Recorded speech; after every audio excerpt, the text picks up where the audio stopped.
Then what? One rifle, 8 owners, and a Hollywood star who gambled his entire salary on a hunch. Winchester 73 wasn't just another Western. It was the film that changed everything. A cursed production where real bullets flew, where the star did his own stunts at 42, and where a single contract negotiation rewrote how actors got paid forever. These are 20 weird facts about Winchester 73. And wait until you hear the bonus, because there's a reason this rifle still shows up in museums today, and it's not the one you'd expect. Lock and load, this story shoots straight. What's your Springfields been single shot? You mean they had repeat? Number 1. James Stewart didn't want to be a cowboy. After World War II, where he flew 20 combat missions as a bomber pilot and came home with a Distinguished Flying Cross, he was done with violence. He wanted romantic comedies, light dramas, anything but guns. For 5 years, he avoided westerns entirely. His agent begged him. Studios offered him lead after lead. Stewart said no, every single time. Then Anthony Mann showed up with a script. Not just any script, but one where the hero wasn't a hero at all. Lynn McAdam was obsessed, broken, hunting his own brother across state lines with murder in his heart. Stewart read it twice. The darkness intrigued him. This wasn't a white hat saving the day. This was revenge wrapped in leather and rage. So, he said yes. And with that one decision, James Stewart became a Western icon, but not the kind anyone expected. He didn't play noble, he played haunted. And Winchester 73 proved that cowboys didn't have to be clean to be unforgettable. Number 2. Stewart didn't just take a pay cut. He walked away from his entire salary. In 1950, actors were paid up front, guaranteed money, studio control. But Stewart's agent, Lew Wasserman, had a different idea. Instead of the standard $200,000 fee, Stewart would take $0 up front and 50% of the film's net profits. Universal Studios laughed. They thought he was insane. A gamble on a B-Western with no budget and no guarantee? They agreed instantly, convinced they'd won. But Winchester 73 became a massive hit, earning over $2 million in its initial run. Stewart's cut, more than he'd ever made on a single film. And it didn't stop there. That deal became the blueprint for every major star contract moving forward. Suddenly, actors had power. Suddenly, they owned a piece of the pie. And it all started because James Stewart believed in a rifle, a director, and a script nobody else wanted. Universal regretted it for years. But Wasserman, he became the most powerful agent in Hollywood. And Stewart, he never took a flat salary again. Number 3. The rifle wasn't a prop. Universal wanted to cheap out, use replicas, fake the details, save the budget for stunts and locations. Anthony Mann refused. He told the studio that the Winchester rifle was the star of the film, and if it didn't look real, the whole thing would fall apart. So, the prop department tracked down 3 genuine Winchester Model 1873. Rifles, serial numbers verified, mechanisms intact, crafted in the 1870s. They were museum pieces, rare, expensive, and absolutely authentic. But there was a problem. These guns had been used, hard. The metalwork was scratched, the wood was weathered. And during one scene, the firing pin jammed mid-take. The armorer had to stop production, disassemble the rifle on set, and repair it by hand, while the cast waited in full costume under the desert sun. Stewart later joked that the gun had more diva moments than Shelley Winters. But Mann got what he wanted. Every close-up, every handoff, every glint of sunlight on that barrel. It was real, and audiences felt it. Because Winchester 73 wasn't just about a weapon. It was about the weight of it, the history of it, the way it changed everyone who held it.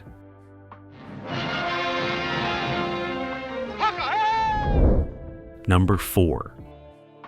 Rock Hudson wasn't Rock Hudson yet. He was Roy Fitzgerald, a 24-year-old contract player with 3 minor credits and 0 confidence. Universal stuck him in Winchester 73 as Young Bull, a Sioux warrior, because they didn't know what else to do with him. No dialogue, just background intensity and a few reaction shots. Hudson was terrified. He'd never done a Western. He'd never worked with someone like James Stewart. And when Mann called action, Hudson froze. Stewart noticed. Between takes, he walked over, sat down next to the kid and said, "You're doing fine. Just breathe and stay in the scene. It wasn't a pep talk. It was calm, direct, like a pilot steadying a co-pilot. Hudson never forgot it. Years later, after he became a massive star, he'd tell interviewers that James Stewart taught him how to be present on camera, not through acting classes or rehearsals, just through kindness in the middle of chaos. And all it took was one sentence in the Arizona heat. Number 5. Shelley Winters hated the desert. She was a New York stage actress, used to Broadway, indoor sets, control. When she arrived on location in Arizona, the temperature hit 110 degrees. There was no air conditioning, no trailers, just tents and dust. Winters complained constantly. Too hot, too dirty, too far from civilization. Anthony Mann ignored her. He knew she was brilliant, and he needed that fire for Lola Manners, the dance hall girl caught between survival and betrayal. But Winters kept pushing. During one take, she refused to do another run-through because her makeup was melting. Mann didn't yell, he just waited. The crew waited, Stewart waited, and finally, Winters realized no one was going to cave. So she did the take, then another, then 5 more. And by the end of shooting, she admitted the discomfort made her performance rawer, more desperate, more real. She didn't thank Mann, but years later, she called Winchester 73 one of the most honest westerns she'd ever been part of. Because it didn't pretend the West was romantic. It showed it as brutal, and so was the shoot. Number 6. Tony Curtis made his film debut in Winchester 73, and nobody knew who he was. He played a nameless cavalry trooper with maybe 2 lines, standing in formation while Stewart and Stephen McNally faced off. Curtis was terrified, convinced he'd be cut from the final film, but Anthony Mann saw something in him, a sharpness, a hunger. So he kept him in frame, gave him close-ups during crowd scenes, let him react when other actors spoke. Curtis didn't understand why until he saw the final cut. Mann had quietly built him into the scene, made him visible without giving him more dialogue. It was a gift, and Curtis never forgot it. A decade later, when Curtis became a major star, he'd run into Mann at industry events and always thanked him. "You put me in the movie when I was nobody," Curtis said. Mann would just shrug. "You were already somebody. I just pointed the camera." It was the kind of moment that doesn't make headlines, doesn't get written into Hollywood legend, but it mattered. Because in a single frame, Anthony Mann gave a kid from the Bronx a chance, and that kid ran with it. Number 7. The shooting competition wasn't staged. Anthony Mann wanted the contest to feel authentic, so he hired real marksmen to advise the actors. James Stewart had military training, but target shooting from a bomber cockpit didn't translate to Wild West trick shots. So, for 2 weeks before filming, Stewart practiced every day, shooting from the hip, behind the back, rapid fire at moving targets. The technical advisor, a former rodeo sharpshooter named Rod Redwing, worked with Stewart until his hands were blistered and his shoulder ached from the rifle's recoil. When they finally shot the competition sequence, Stewart hit most of his marks for real. No camera tricks, no hidden cuts, just muscle memory and repetition. Mann filmed it in long takes because he wanted the audience to feel the tension, the skill, the stakes, and it worked. But there was a cost. During one take, Stewart pulled the trigger on an empty chamber, and the firing pin clicked so hard it split the skin on his thumb. Blood dripped onto the rifle. The medic rushed in, bandaged him up, and Mann asked if he could keep going. Stewart looked at the blood on the Winchester, smiled, and said, "The gun's already got a taste for it." They finished the scene in one more take. Stephen McNally, brutal, deadly, who wanted the rifle to... Number 8. Stephen McNally was supposed to be a lawyer. Before he became Dutch Henry Brown, the villain hunting his own brother, McNally had actually passed the bar exam and practiced law in New York. He'd worked in a firm, defended clients, argued in courtrooms, the whole traditional path. But acting pulled him away. And by 1950, he'd built a career playing cold, calculating criminals. Film noir heavies, gangsters with brains, men who thought 3 steps ahead. Mann cast him specifically because he didn't look like a typical Western bad guy. No snarl, no swagger, no mustache to twirl, just intelligence and menace. A man who could justify murder with logic. And McNally brought something else, a stillness that made him terrifying. He didn't need to raise his voice to dominate a scene. When he shared scenes with Stewart, there was no shouting, no grandstanding. just two men who hated each other, separated by a rifle and a lifetime of betrayal. The tension was suffocating, but off camera, they got along perfectly. Between takes, Stewart and McNally would sit in the shade, talking about flying, about the war, about everything except the movie. They'd laugh, share stories, drink coffee like old friends, and then man would call action and the warmth disappeared. The hatred returned. It was professional, precise, and deeply unsettling. Because McNally didn't play Dutch Henry as evil. He played him as reasonable, justified even, which made him so much worse. And when the final confrontation came, you almost understood why he did what he did. Almost. Number 9. They used real bullets, not blanks, not dummy rounds, actual live ammunition. During a scene where Lynn McAdam and High Spade are ambushed by bandits, the stunt coordinator wanted the bullet impacts on the rocks to look authentic. So they rigged charges, sure, but they also had sharpshooters firing live rounds at carefully marked stone targets just feet away from the actors. The crew set up positions, checked sight lines, marked safe zones in the dirt with white tape. And then they started shooting. James Stewart didn't know until he heard the crack of a bullet ricocheting off granite 6 feet to his left. The sound was different, sharper, more violent than anything he'd heard on a movie set. He froze mid-scene, turned to Man, and said, "Was that real?" Man nodded, barely suppressing a grin. Adds tension, doesn't it? Stewart didn't argue. He trusted Man completely by that point, but he also made sure to stay exactly where the marks told him to, his boots locked to the tape like his life depended on it. Because it did. One stuntman later admitted that a round came within 3 feet of an extra who'd wandered out of position to get a better view. Nobody was hurt, but the near miss rattled everyone. The sound guy dropped his boom. The cameraman's hands shook for the next 2 takes. After that day, word got back to the studio, and the insurance company found out and shut down the live fire immediately. Lawyers got involved, forms were signed, but the footage stayed in the film and you can feel it. The fear isn't acted, it's real. Because for just a few hours in the Arizona desert, Winchester 73 stopped being a movie and became something dangerous. Number 10. The film almost had a different ending. In the original script, Lynn McAdam kills Dutch Henry, retrieves the rifle, and rides off into the sunset alone. Classic Western closure. But during editing, Anthony Mann felt it was too clean, too simple. He wanted something that honored the cost of revenge. So he recut the final moments to show Stewart's face after the killing, not triumphant, just empty, hollow, the rifle in his hands, the brother dead at his feet, and nothing but silence. Test audiences hated it. They wanted the hero to feel like a hero, but Mann refused to change it. He told Universal, "This isn't about winning. It's about what you lose when you let hate drive you." The studio backed down, barely, and that final shot, Stewart staring at the Winchester with no music, no relief, just the weight of what he's done, it became one of the most haunting endings in Western history. Because Winchester 73 didn't give you a victory, it gave you a man who survived, but at a cost he'd carry forever.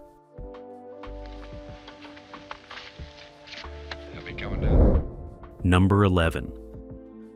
Millard Mitchell almost didn't make it to set. He played High Spade, Lynn McAdam's loyal friend, and the film's moral compass. But 2 weeks before shooting began, Mitchell collapsed during a rehearsal in Los Angeles. Heart problems, the doctors said. Stress, overwork, age catching up. The studio panicked and started calling replacements. But Mitchell refused to quit. He checked himself out of the hospital, drove to Arizona against medical advice, and showed up on day 1 like nothing happened.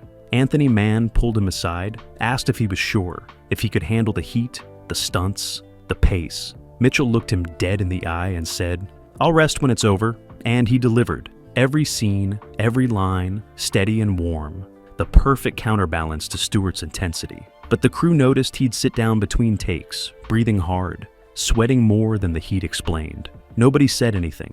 They just kept an eye on him, made sure he had water, gave him shade when they could. Mitchell finished the film, gave one of the best supporting performances of his career, and then went home to recover. He lived another 3 years, working steadily, but Winchester 73 took something from him, and he knew it, but he also knew it was worth it. Number 12. The script was rewritten during a poker game. Anthony Mann, James Stewart, and screenwriter Borden Chase spent 3 nights in a hotel room in Tucson, playing cards and arguing about the story. Chase had written the original script, but Mann thought it was too straightforward, too much action, and not enough psychology. Stewart agreed, so between hands of poker, they started cutting scenes, adding moments of silence, deepening the obsession that drove Lynn McAdam. Chase hated it at first. He was a pulp writer, used to adventure and gunfights, not character studies. But Mann kept pushing. Why does he want the rifle? Really want it? They debated for hours. Finally, Stewart said, "It's not about the rifle. It's about his father. Dutch killed their father, and the rifle is all that's left." Chase stopped dealing. He stared at Stewart, then at Mann, and said, "Why didn't I write that?" By dawn, they'd restructured the entire third act. Chase scribbled notes on hotel stationery. Mann sketched shot lists on napkins, and Stewart, exhausted, went to bed knowing they'd found something deeper than revenge. They'd found grief. And that poker game, fueled by whiskey and stubbornness, turned Winchester 73 from a solid Western into something that still cuts 5 decades later. Then what? Number 13. Dan Duryea brought his own darkness to set. He played Waco Johnny Dean, the cowardly gun trader who briefly owns the Winchester before losing it in the worst way possible. Duryea was known for playing villains, sniveling, cruel, the kind of man you love to hate. But in real life, he was soft-spoken, educated, a family man who read poetry between takes. The contrast fascinated Anthony Mann. He'd watched Duryea shift from gentleman to monster the second the cameras rolled, and it never looked like acting. It looked like something crawling out from under a rock. During the scene where Waco meets his end, Duryea insisted on doing it in one take. No breaks, no pauses. He wanted to feel the desperation, the panic, the moment when a coward realizes there's no way out. Mann agreed. They shot it once. Duryea's performance, terrified and pathetic and somehow still human, broke the crew's silence when Mann called cut. Nobody spoke for a full minute. Then Stewart walked over, shook Duryea's hand, and said, "That was the most honest death I've ever seen on film." Duryea just nodded. He didn't need praise. He'd already lived it, died it, and left it on camera. And it stayed there, raw and real, forever.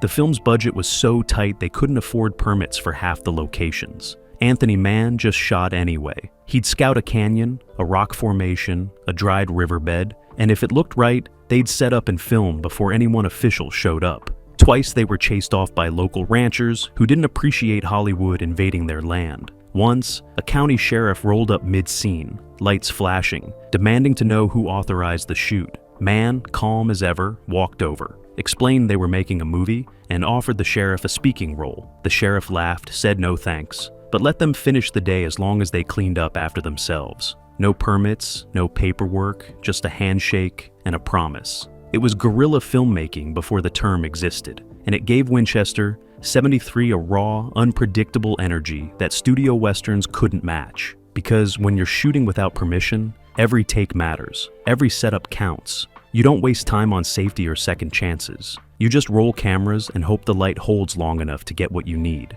And somehow, Mann pulled it off, turning legal gray areas into cinematic gold. The Sioux Warriors weren't actors. Anthony Mann hired actual Native Americans from nearby reservations, paying them fair wages and treating them with respect, which was rare for 1950s Hollywood. But there was tension. The script called for a violent ambush, a massacre that painted the Sioux as ruthless killers. Some of the men refused to participate, saying it perpetuated stereotypes they'd spent their lives fighting against. Mann listened. He didn't dismiss them. He didn't pull rank. He sat down with the tribal leaders and asked what would make it right. They talked for hours, negotiating, revising, finding a middle ground. The scene stayed, but Mann changed the framing, made it clear the attack was retribution, not savagery, a response to broken treaties and stolen land. It wasn't perfect, but it was better than most westerns of that era, which portrayed Native Americans as faceless enemies. And the men agreed to film it with that understanding. When the scene wrapped, one of the warriors told Mann, "You listened. That's more than most." It was a small gesture, a tiny step toward representation. But in 1950, it mattered. Because Winchester 73 was brutal, but it tried, even in small ways, to show that every side of violence had a reason. And that was rare.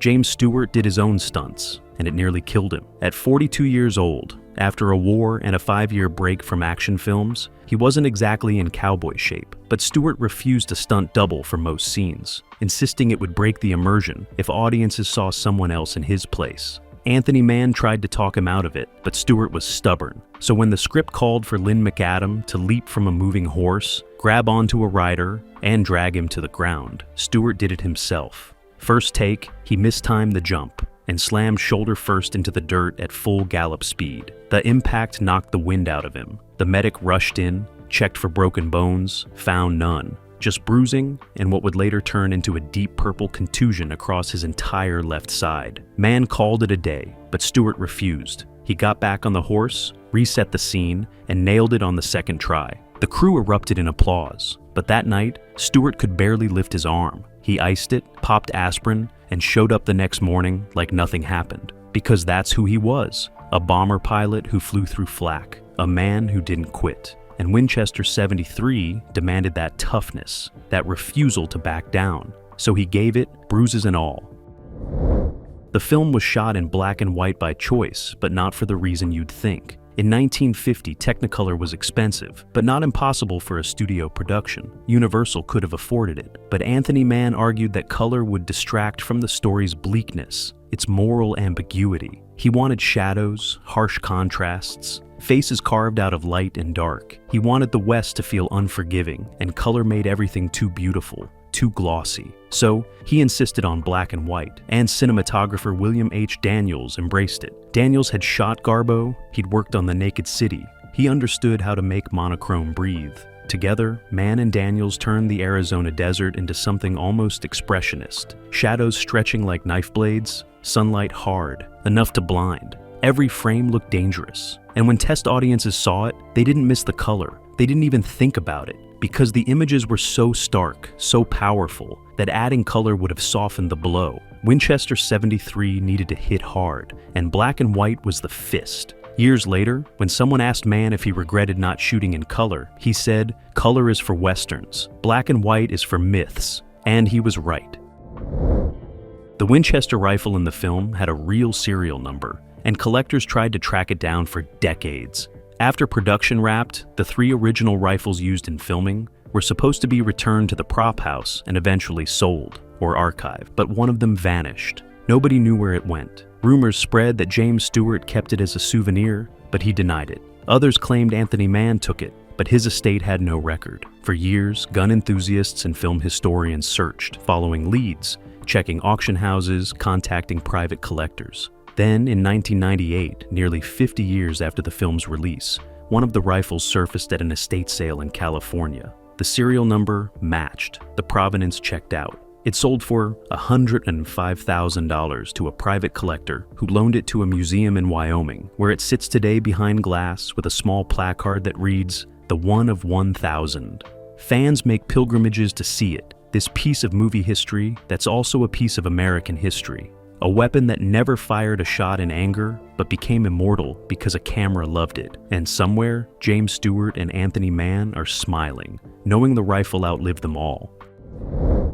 Winchester 73 almost had a different title. Universal executives hated the original name, calling it too technical, too specific, too much like a serial number instead of a story. They wanted something broader, more dramatic. Suggestions included the gun that won the West, Brothers of the Plains, and the deadly rifle. Anthony Mann rejected every single one. He told the studio, "The rifle is the character, the title is the rifle." Borden Chase backed him up, arguing that Winchester 73 sounded authentic, historical, like something you'd overhear in a saloon or read in a frontier newspaper. James Stewart didn't care either way, but when the studio kept pushing, he casually mentioned that Winchester was a name people recognized, trusted, and associated with quality. That sealed it. Universal caved, worried that alienating their star over a title wasn't worth the fight, and Mann was vindicated when the film opened. Audiences didn't find the title confusing. They found it intriguing. Winchester 73 sounded real, specific, like a promise that this wasn't just another shoot-'em-up. It was the story of one rifle, one journey, one curse passed from hand to hand. And that specificity made it iconic, because sometimes the best titles aren't the catchiest. They're the truest. The film saved James Stewart's career. Before Winchester 73, Stewart was adrift, post-war pushing 45, typecast in light comedies that didn't challenge him, didn't reflect who he'd become after flying bombers over Germany. He was respected, beloved even, but slipping, losing ground to younger stars, wondering if Hollywood still had a place for him.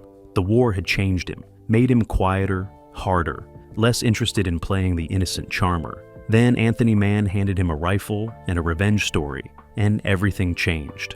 Winchester 73 proved Stewart could carry darkness, could play obsession, could anchor a film that refused easy answers. And it wasn't just one movie. Stewart and Mann made 5 westerns together over the next 5 years, each one deeper, stranger, more uncompromising than the last. Bend of the River, The Naked Spur, The Far Country, The Man from Laramie. But it started here, with a gamble on profit points, a script rewritten during poker, and a character haunted by ghosts he couldn't escape. Critics noticed, audiences noticed, and suddenly, James Stewart wasn't the charming everyman anymore. He was something rarer, an actor who could take you into the shadows and make you want to follow. Winchester 73 didn't just save his career, it redefined it. And when Stewart looked back decades later, he called it the most important film he ever made. Not because it was the best, because it changed everything. On the last day of shooting, the entire cast and crew gathered for one final take, a wide shot of the desert at sunset. No actors, no dialogue, just the land stretching forever under a burning sky. Anthony Mann didn't need it for the film. He just wanted to capture the feeling, the exhaustion, the beauty of having survived something together. They stood there in silence, watching the light fade, and when Mann finally called cut, nobody moved. James Stewart broke the stillness by walking over to the original Winchester rifle, still lying on a prop table, and picking it up one last time. He held it, felt its weight, and said, "This thing changed my life." Shelley Winters laughed. Millard Mitchell nodded. Stephen McNally just smiled, because they all knew. Winchester 73 wasn't just a movie. It was a turning point, a gamble that paid off, a western that refused to lie. And when they finally packed up and drove away from the desert, the rifle stayed behind, locked in a case, waiting for history to find it again. Winchester 73 didn't follow the rules. It rewrote them. It turned a B-movie into a legend, a contract into a revolution, and a rifle into a myth. If you love diving into this chaos, hit like, subscribe, and tell us in the comments which fact blew your mind. Thanks for watching, and remember, it's not about the gun, it's about who's holding it.